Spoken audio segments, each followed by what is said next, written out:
What's up everyone, it's Tyranitartube and welcome back to another Pokemon X and Pokemon Y theory video. So Pokemon X and Y have been out for the past 2 months now, and everyone's been having a blast with it, especially with Wi-Fi battling. However, unlike every other main series Pokemon game in the past, we haven't been able to openly hack the game. For games such as Black and White, we've been able to discover every single Pokemon within the first few hours. Nintendo did a really good job with Pokemon X and Y's anti-hacking defenses, and it took us 2 to 3 weeks for the game to be even minorly hacked, and it was only accomplished by one young hacker by the name Smealum. On October 31st, Smealum posted images for the 3 hidden legendaries in X and Y, and that really is the furthest he chooses to take his hacking abilities because he doesn't want to leak too much about the game.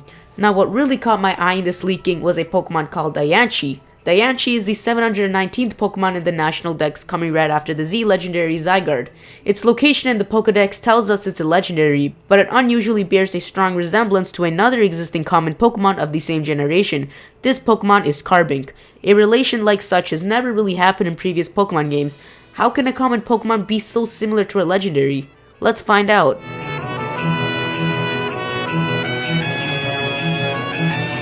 Let's start off with the basics. Carbink is a jewel Pokemon known for its high defenses in both defense and special defense. It also has a rock and fairy typing. Similarly, Diancie is also the jewel Pokemon and also has a rock and fairy typing. Already we can see basic similarities. Looking at the two appearances in relation to each other, we can see major resemblances. Both of them have a giant mineral as their base with several gems in it. Carbink's base has blue gems and Diancie's base has pink gems. They both have a white furry coat over themselves. Carbink's coat is small, covering its neck all around, and Diancie's coat is much larger, coming down like a dress. There are also gems located on both of the upper sides of their bodies as well. They both have a gem on the center of their chests and a larger gem between their eyes through their head. And finally, they both share the same skin tone and mineral color, which is gray. Their appearances have major similarities in them, and using this, it is rumored that the two Pokemon are actually related. Nobody has really dug deeper into this mystery, so it's time to take a closer look.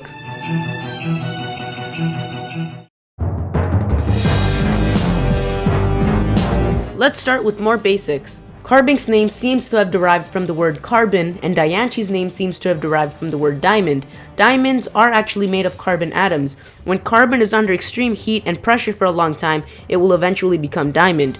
Looking at these two, they do look like they represent what their name seems to. Carbink seems to look like solid carbon, and Diancie not only seems to have the same carbon-like features as Carbink, but also pink diamonds all over itself. Its recently confirmed Pokedex entry seems to support this as well. It can instantly create many diamonds by compressing the carbon in the air between its hands. In addition, their names also hold more information. Carbink's Japanese name is Mareshi, and Diancie's Japanese name is Diancie. Even their Japanese names carry a resemblance to each other, further supporting their possible relation.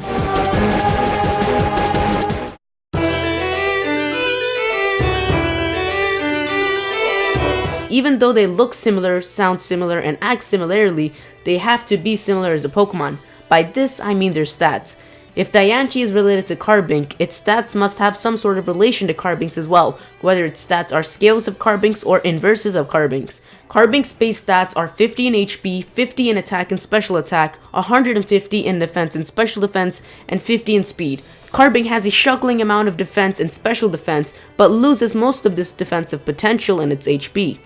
Now, Diancie's base stats? Smealum decided to keep that a secret until Game Freak decides to officially release these Pokemon, but that doesn't stop us from figuring it out. Smealum uploaded screenshots of hacked encounters with legendaries. In one of these screenshots, he is showcasing the encounter of a Lugia, and he is using a Diancie against it. Considering that Diancie was hacked into the game at level 100, we know that it wasn't EV trained.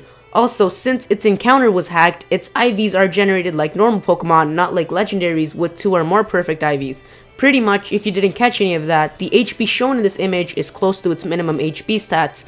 Any Pokemon with base 50 HP will have 210 to 241 HP at level 100 if they are not EV trained. This seems to fit the puzzle perfectly as Diancie has 221 HP in this image. This also matches up with possible stats leaked for Diancie as they were leaked by PokeBeach recently, who also may have these legendaries hacked into their games. Its stats according to PokeBeach at level 100 are the following. And using these stats, we can calculate Diancie's base stats. And by shaving off possible IVs this Pokemon can have, we are left with 50 in HP, 100 in attack and special attack, 150 in defense and special defense, and 50 in speed. Its stats add up to 600, and it also has more potential offensively than Carbink does. It has 100 more base stats than Carbink, evenly distributed to both its attacks, and it can also learn moves Carbink can. As additional information, we also know that Diancie gets a signature move called Diamond Storm, a 100 base power attack with 95% accuracy.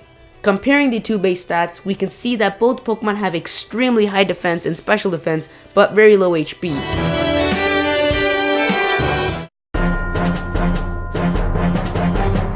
Alright, now let's look at what other speculators have been able to theorize and prove them plausible or not.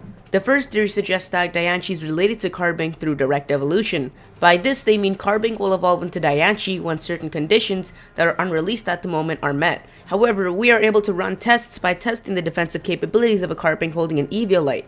An Eviolite boosts your defense and special defense by 50% if you're an unevolved Pokemon. Carbink is unaffected by the Eviolite, which means Carbink is not capable of evolving.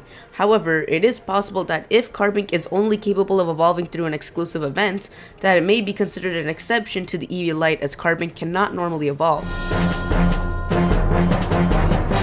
The second theory suggests that the relation between Carbink and Diancie will be similar to the relationship between Manaphy and Phione. For those of you who don't know about Manaphy and Phione, Manaphy is a Ranger exclusive secret legendary like how Mew was in Generation 1. If a Manaphy is bred with a Ditto, you get a new Pokemon called Phione. Although Phione is the offspring of Manaphy, it cannot evolve into Manaphy. Speculators are suggesting that Diancie is an event exclusive legendary that can be bred to create Carbinks, which cannot evolve back into Diancie. This theory is entirely possible and is up there as one of the most plausible theories. The third theory revolves around Diancie's Pokedex entry. It can instantly create many diamonds by compressing the carbon in the air between its hands. This theory states that Diancie is the mother or queen of all Carbinks and is the creator of Carbinks. They theorize that when a rock is enchanted by a Diancie, it mutates into a biotic creature known as Carbink. It is also theorized that Diancie used to be a Carbink, the first Carbink, as it takes millions of years for carbon to form diamond under pressure. Evolving into Diancie over millions of years, it is now the queen of all Carbinks. This theory is definitely plausible, as are the other two, but in my opinion, this is probably the best theory out there. But in the end, these theories are all fairly weak, but they are all possible answers to the relation of Carbink and Diancie. This is all we can make out of what we received so far, but with all of the hints that we've dug up, I'm sure that these two are definitely related to each other. If you enjoyed the video, be sure to leave a like and be sure to let me know your thoughts on these two in the comments below. Do you think Carbink and Diancie are related? And if so, in what way? Also, be sure to share your own theories in the comments, as I'm really excited to hear what you guys can come up with. There are a few more theories I want to cover, so if you don't want to miss them, be sure to hit that subscribe button.